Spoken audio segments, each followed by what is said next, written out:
Time flew by as if being whipped along. There was only half an hour left until dawn, yet there was still no sign of anyone coming back. Just then, the ground suddenly trembled in rhythmic pulses, as if a giant monster were charging toward them, forcing the birds in the distant forest to fly off in a panic. Then they emerged, an army marching in perfect formation, their footsteps heavy yet perfectly synchronized. All 900 of them had returned exactly as they had departed, no stragglers, no losses, and no one left behind. Despite the physical exhaustion, they maintained a level of discipline etched into their very bones. It was still half an hour before sunrise, and all 900 were present. Well, saying they were all present is true, but in a different sense, those who died were still carried back. Chen-Lang finally understood why they were late. Parf were unscathed, while the others were covered in wounds, some so severely injured they had to be carried, and over a dozen had even died, yet they were all brought back without a single person abandoned, even though some were strong enough to have run ahead to make it in time. But since they had set out together, they had to return together. Living or dead, no one was to be left behind. They even carried back all the gear, suffering to the bitter end. The sight left everyone stunned. Even Chen-Lang, who had mentally prepared himself, felt slightly shocked. He knew this army would be strong, but not to this outrageous degree. The crueler the training, the more they displayed a vitality and cohesion that made one's skin crawl. Chen-Lang hurriedly ordered medicine to be brought for treatment, shouting, "Pari, Pari," did everything ready immediately. In the blink of an eye, they arrived, and the team immediately began providing on-site first aid without a moment's delay. Chen-Lang worked slowly toward them, his heart still in turmoil as he looked at the wounded and the dead. Did you really bring everyone back?" He was so moved his eyes turned red. "Because you couldn't bear to abandon your comrades, even the dead. You arrived late and you even brought back all the gear. I knew you were excellent, but I never expected this." Even Grandmaster Landau, watching the scene, forgot himself. His legs trembled, and he suddenly stood up and burst into tears. Stepping away from his wheelchair, he didn't even understand what had happened. His voice trembling, he exclaimed, "Powerful, truly powerful. This is the foundation of an invincible army." Seeing him stand, Kothai stared in astonishment. "Grandmaster Landau, you're standing." Landau was startled, realizing it himself, he was actually standing. He didn't even know when it had happened. A few days ago, he had been bedridden and confined to a wheelchair like a broken man. Now, he was standing as if he had never been injured. Shaken by the sight of the Nirvana army, a surge of heat rose within him, and he stood up instinctively. Before, his legs had been nearly useless, his tendons and veins a tangled mess, and even the slightest movement caused pain as if he were breaking again. Now, it still hurt, but there was no longer the feeling that he was falling apart. Chen-Lang's surgery had truly reconnected his core. He laughed through his tears. "Tahara, I can stand. I can really stand." He turned and shouted at Chen-Lang, "Young Master Shen, quickly prepare for surgery on my hands. I want to teach this army. These are the best children I have ever met. In my entire life, I have never had students to compare with them. Everything I was once proud of seems like a drop in the ocean compared to this. I want to undergo a Nirvana with them." Chen-Lang nodded. "Very well, once your legs recover further, I will handle your hands." A while later on the training ground, over 3,000 members of the second Nirvana army stood as straight as pillars, neither complaining nor groaning, even though their muscles were shaking as if from an electric shock. No one removed the gear. Just then, a man stepped forward and shouted, "Drop your gear. Return to the barracks to take your medicine. Place the deceased in the storage room and categorize the wounded for treatment." Some were severely injured, some had broken bones, some were suffering from venomous bites, and others were covered in blood. And Taishi led his disciples and the physicians to begin treatment immediately, with many cases requiring Chen-Lang's direct intervention. The next day, the second Nirvana army held a short, solemn farewell for the 15 fallen members. There was no wailing, only a heavy silence. The bodies were cremated, half the ashes were cast into the sea, and the other half buried with a simple marker. Over 3,000 stood there, silent, yet tears flowed. Each silently vowed to become stronger, vowing that next time, no one would die during training. As brothers, they would live together. Afterward, there was no time for sorrow. The entire team dove back into training like monsters. They trained 18 out of 24 hours a day. They moved from a 1.5-stone bow to a 2-stone over 250 pounds all-iron bow, holding the drawer for a full minute before releasing. 30 shots per hour, 300 per day. This wasn't training. It was forced devolution or total collapse. The intensity was terrifying. An ordinary person would have had ruptured tendons or dislocated joints long ago. Fortunately, the Nirvana bloodline transformation allowed them to endure it, but enduring didn't mean it was easy. They had to drink medicinal tonics like food and soak in herbal baths like fish. Even those who had upgraded were pushed to their absolute limits. A month later, it was Grandmaster Landau's turn for body enhancement. Chen-Lang performed surgery on his hands for 7 tense hours, reconnecting every tendon and nerve. The surgery was successful, but Chen-Lang stated bluntly, "Don't dream of recovering your martial arts. Just being able to work normally is a success." Being able to use his hands normally would already be a huge win, but unlike before, this time the Grandmaster confidently said he had a feeling, a certainty that he would succeed even without his former muscle strength. Another month passed, and Grandmaster Landau finally recovered. He could stand and work on his own, still wobbling like a beginner, but at least he wasn't tethered to a wheelchair anymore. Once stabilized, he immediately took over the second Nirvana army as the chief instructor. He led the 3,000 plus men to the sea and began with a lecture that sounded philosophical but was actually a high-level warning. Ordinary archers shoot with their eyes. Experts shoot with their instincts, which sounded like nonsense to them. He settled it immediately, stating it wasn't mysticism but a genuine skill. He told them bluntly that they had enough focus and sensitivity, but they weren't at the peak yet. To reach the next level, they had to discover targets on their own and even sense danger before it happened. He raised the difficulty. If 3,000 could fight, 300 had to be able to fight, and even if only 3 remained, they had to battle on. Simply put, whether large or small in number, they had to handle every situation. After lecturing, Landau shouted everyone into the water. No one is to surface without my order. No sooner had he finished speaking than 800 people jumped into the sea without hesitation, not for a refreshing swim, but to face a life or death scenario, holding their breath until they were on the verge of fainting.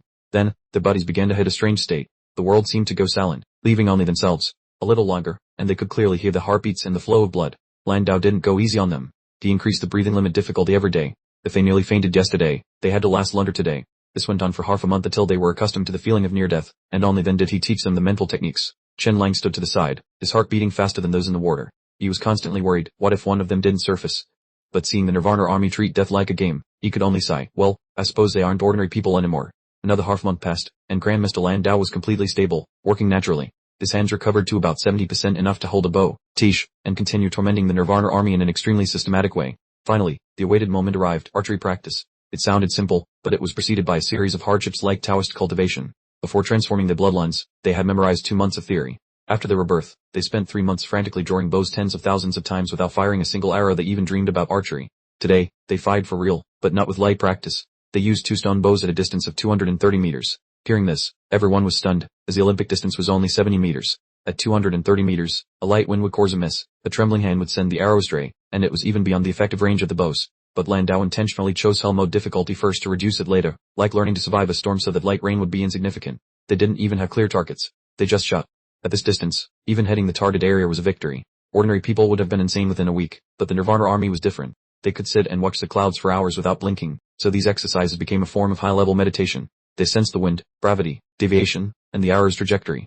After hundreds, thousands, and tens of thousands of attempts, theory and reality merged. They understood why it deviated, why it curved, and even adjusted their arrows to the millimeter. Lythine Thur had seen the Nirvana army turn into dragons without understanding why. Now, seeing it firsthand, he knew it was a miracle forged in sweat, blood, and madness. 3 or 4 months for them was equal to 3 years for others. With talent, absolute focus, and terrifying intensity, it would be strange if they weren't powerful. Chen Lang spoke up. They had mastered the effects of wind and gravity on arrows and understood how fletching influenced the flight path, enabling them to handcraft perfect arrows with precision-tuned tips and feathers. Landau heard this and replied nonchalantly that it was still not enough and that they were still quite green. Thus, a new stage began as they were brought to the sea to stand amidst the surging tides, struggling to keep their footing while drawing their bows. Waves crashed incessantly, making it difficult even to stand, let alone aim, yet they were required to make the shots. Landau believed that only by casting them into the harshest environments could they survive the storms. Under his hand, the Nirvana army was forged like fire and tempered like boiling tea. Meanwhile, his own recovery exceeded expectations, allowing him to climb, swim, and run, which completely transformed his persona. Landau now looked like a true god of wind, with a radiant, youthful complexion that made him look 10 years younger. He spoke sternly, declaring that his orders must not be defied and that in his camp, his word was final. Standing nearby, Chen Lang thought to himself that although this man's cultivation had not yet fully recovered, his aura as a grandmaster was surging. Just 2 days ago, he was as weak as a noodle, while Lai Tangqiu, the true grandmaster, had looked more like an old farmer ever since his wife passed away and he recovered. Kisha chimed in, noting that Landau had indeed become quite full of himself, as he never possessed such an aura even at his peak. Chen Lang realized that in the past, his lack of true strength had forced him to overact to maintain his prestige. 4 months passed in a flash, and in Chen Lang's eyes, the Nirvana army had been completely transformed, becoming strong enough for the battlefield. However, Grandmaster Landau still shook his head in disapproval. Since the expert liked to complain, Chen Lang didn't argue. This time, Chen Lang had to leave not because of war or major affairs, but for something even more vital. Milan was about to give birth. Having missed the birth of Bing's child, he was determined to be present this time no matter what, believing a man might miss a battle, but not the moment he becomes a father. Before departing, Chen Lang told Lai Tangqiu that he was counting on him for the camp's safety and to look after Master Landau, to which the Sword King firmly replied for the young master to rest easy. At that moment, Kishi approached and asked if Chen Lang could spare a moment, and he agreed immediately. Thinking it was something significant, it turned out that Kishi pulled him into a private room, looking as mysterious as if she were hiding a precious treasure. She then removed her veil and asked pensively if her face looked all right now and if she could finally show it to second brother Lai. Chen Lang froze for a moment, wondering how a long-married couple could still maintain such formalities. It turned out that for an entire year, Kishi had been nourishing her skin and using medicine just for the day she could reveal her beauty to her husband, hiding it not from the world, but from him. Chen Lang offered to take a look. Upon closer inspection, there were still some faint marks like light freckles, but overall she looked fine and charming. By his standards she had passed, and to Lai Tangqiu, she would surely be a peerless beauty. After observing for a while with a thoughtful look, Chen Lang remarked that with such beauty, the Sword King would surely be head over heels, adding jokingly that the man didn't even deserve her. Kishi blushed and giggled like a young girl, then asked for half an hour to prepare herself further. After chatting with them the burdens on Lady Q's mind were offloaded, so she pulled her veil back up and strolled out as if nothing had happened, conveniently grabbing Lythine Thur and tossing him into the next room. They, however, went red from face to ears, stammering, "My lady, please don't. It's broad daylight, this is so improper," while still trying to maintain the demeanor of a mature, married couple, which sounded both pathetic and hilarious. Lady Q giggled, noting there were no children around anyway. When she turned back, Tham Nak had long since vanished, running faster than a draft through a door. To be honest, Tham Lang also felt awkward. Witnessing the scene was like accidentally biting into a sensitive spot, and everyone understood exactly what a man and woman were doing in a room in broad daylight, so he feigned ignorance and excused himself. They. After walking a short distance, Tham Nak saw Grandmaster Landau standing there and coughed lightly to hide his embarrassment, saying, "Grandmaster, what a beautiful day it is," and the Grandmaster, playing along, nodded and replied, "Yes, it is indeed beautiful." As if life were a prank, thunder boomed immediately after he finished speaking, hitting them square in the face. The sky changed its mood right after the compliment, for heaven also likes to joke, and rain poured down as if someone had dumped out a whole bucket of water. Tham Nak thought to himself, "Oh man, August should be sweltering. The capital is mild, while the southern Oak Kingdom must be like a frying pan. The war over there makes my head ache just thinking about it. One moment the sky was blue and clear, and now it's pouring. Well, at least the rain is good for masking certain sensitive sounds." It gave the two lovebirds some privacy to do whatever they pleased, but suddenly Tham Lang turned and asked Landau, "Grandmaster Lan, how much longer until the second Nirvana army is ready?" Lan replied succinctly, 2 months. To train in half a year what takes others several years was impressive, and Tham Lang nodded, saying, "In 2 months it will be winter on our side, while the southern Oak Kingdom is like an oven all year round." Grandmaster Lan smiled faintly. "Believe me, when this army goes to battle, they will leave the world speechless. I've lived this long and never seen soldiers as tenacious as this bunch. The more they fight, the fiercer they become. Combined with the first Nirvana army, their power will be the final boss of the battlefield." After half an hour, the rain stopped, and the sky was as clear as if it had washed its face with cold water, with only the ground remaining soaked. Lythine Thirst stepped out, head bowed, face as red as a tomato, staring at the ground as if looking for a hole to crawl into, while Lady Q remained calm and collected. In her mind, men and women loving each other was as natural as eating or drinking, while he remained stuck at the maximum level of embarrassment, stammering, "Let's go." He then immediately herded everyone onto the boat, heading back to Heinvo City, moving as quickly as if trying to flee from the past. As soon as the boat docked, Tham Lang didn't hesitate, jumping onto his horse and galloping toward Heinvo City. His only thought was, "Muckline, wait for me." As he rode, he encouraged himself, "Come on, Dad. Keep your spot until I get there," which sounded both urgent and hilarious, typical of a father to be. Before the horse could even catch its breath, Tham Lang rushed into the governor's mansion like a cyclone. As soon as he appeared, Kim Kim Nguyen and Bang Nhi ran over with tense expressions, saying, "Young master, Pari, the young mistress is about to give birth." He had known for a long time that Muckline was pregnant with a boy. His mother and Boy had also guessed it. Muckline was openly happy, while he was half pleased and half regretful, as he still preferred a cute daughter. While the situation with Muckline giving birth was tense, the capital was also in total chaos. From the king to the civil and military officials, everyone was busy, but the one suffering most was Ninchin. Serving as the Thien Viet Imperial Commissioner for over half a year, he hadn't had a single day of relief, nor did he get any of the glory. With no one to flatter or praise him, every day he opened his eyes to find himself being berated. He was criticized for doing too much, and also criticized if he did nothing. Since Tham Lang left, Ninchin had been treated like useless baggage. The king used the tactic of elevating the third prince, Ninkai, to suppress the crown prince and maintain balance, incidentally protecting Ninchin, but the officials still wouldn't let him go, constantly making things difficult and refusing to cooperate whenever they had the chance. Every task was delayed or passed back and forth, leaving Ninchin unable to act even if he wanted to. It was like being slowly strangled. Both the crown prince's faction and the third prince's faction had the same goal of forcing him out of his position, but life often takes unexpected turns, and after 2 months, everyone realized how useful he actually was. Why? Because every task that offended the public was dumped on him. When war broke out and Nam Kuningal led troops south, and the west threatened war with the So Kingdom, they had to prepare on 2 fronts. Money couldn't spontaneously turn into food and medicine. Merchants never sold at a loss, so when prices skyrocketed, they had to control them. Ninchin managed the food, issued the food coupons, and handled the price gouging. Everywhere he turned was a hornet's nest, but since no one wanted to play the villain, they shoved it all onto him. It wasn't over. He still had a conscript soldiers. In the capital, it was as hard as catching the wind. Everyone was rich and everyone avoided it. Before, money could buy an exit, but not anymore. Ninchin sent soldiers to homes to fetch people directly, and even those who offered bribes were punished. He recruited over 50,000 soldiers, bringing down a storm of curses from their relatives. If saliva could kill, you would have been dead long ago, but he kept on absorbing the hatred and doing his work. Simply put, he was stubborn. When Nguyen Hien looked back at the results, he was startled. Food, cloth, and soldiers had all been gathered beyond expectations. Only then did he realize it wasn't that the national strength was growing, but that Ninchin had been pushed to become a workaholic monster. He also realized that if they hadn't lived so comfortably and exhausted the national strength before, they wouldn't have had to squeeze of people like this now. Everyone wants to be the good guy, but Ninchin was the only one taking the blame as the villain. The most irritating part was that the soldiers he recruited were then split between the crown prince and Ninkai, treated like pack animals. Nguyen Hien sighed helplessly. Ninchin was indeed a fool for taking all this on, yet he still did it. Tham Lang had judged him well. Ninchin was extraordinary with an incredibly strong will, but no matter how hard he tried, many things were still difficult to improve. The country was drained preparing for war. In the west, dark clouds gathered. The So Kingdom assembled 200,000 troops, a sight chilling to the bone. The king of So, after his humiliation, was nearly insane and determined to take revenge. The Ngo Kingdom was ominously silent, publicly not moving troops but secretly borrowing a massive amount of grain, clearly preparing for a major assault. The Viet Kingdom was caught between 2 storms. Sane was death, and moving was death. Meanwhile, the situation in the southern Oak Kingdom was also falling apart. Namkung Ingao led his troops south, thinking it would be easy because his army was strong while the opponent consisted only of the salmon tribes fighting by instinct, but upon entering the battle, he realized life wasn't a fairy tale.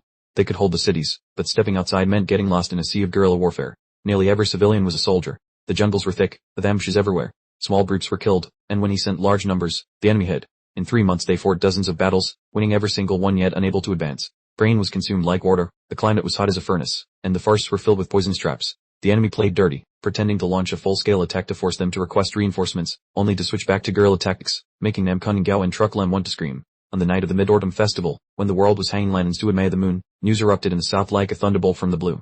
Kang Quan announced the unification of all salmon tribes and the establishment of the Great Nam Kingdom, crowning himself as the first monarch. Namkung Ingao was deeply shocked when he heard it, thinking, what on earth? How is it so fast? This is a huge mess.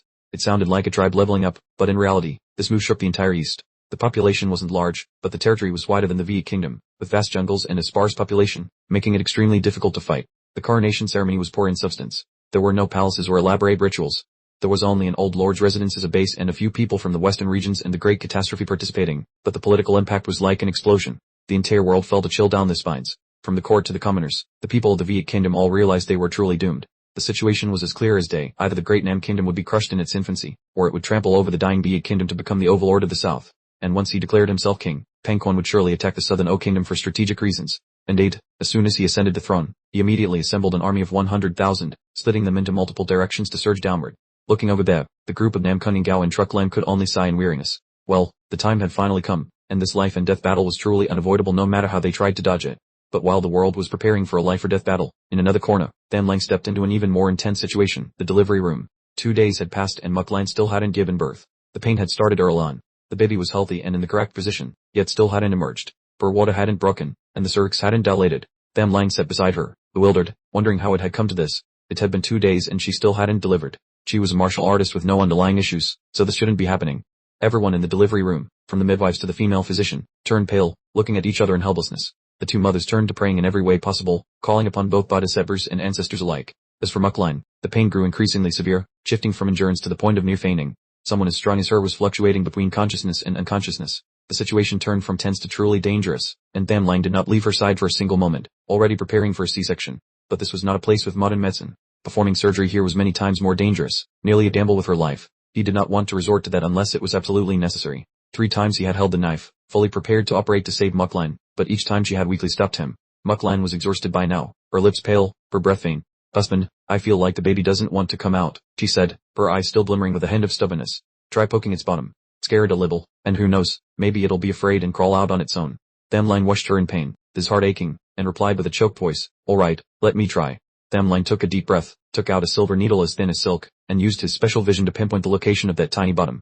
After confirming the position several times, he decisively acted. The needle pierced through and lightly touched the baby's bottom. Inside the womb, the baby started in surprise and dodged as if woken from a deep sleep. Tham Lang did not let up, porking it again as if to say, wake up now, or there's more coming. Then a miracle happened. Less than a quarter of an hour later, the water broke, the cervix dilated, and everything immediately transitioned into the actual birth phase. Tham Lang let out a sigh of relief, thinking to himself that it was fortunate it finally decided to come out. When this brat grows up, he will definitely have to settle scores. 15 minutes later, the sound of a baby's cry rang out, sounding as if it had brought the whole world back to life. The midwife held the baby out to Tham Lang, her voice full of joy as he congratulated him. It's a baby boy, weighing 6 kgs and 7 tails a perfect, standard weight. The newborn already had his big eyes open, waving his arms and legs, crying as robustly as a war drum. In particular, his bright, glowing eyes made it clear that he was extraordinary. Tham Lang looked at him with a mixture of pride and unease, thinking that when this kid grows up, he might even surpass him. Casually, he used his ability to check the child's bloodline just for fun, not expecting much, but as soon as he finished observing with his special vision, Tham Lang stood frozen in place, dumbfounded. Only text and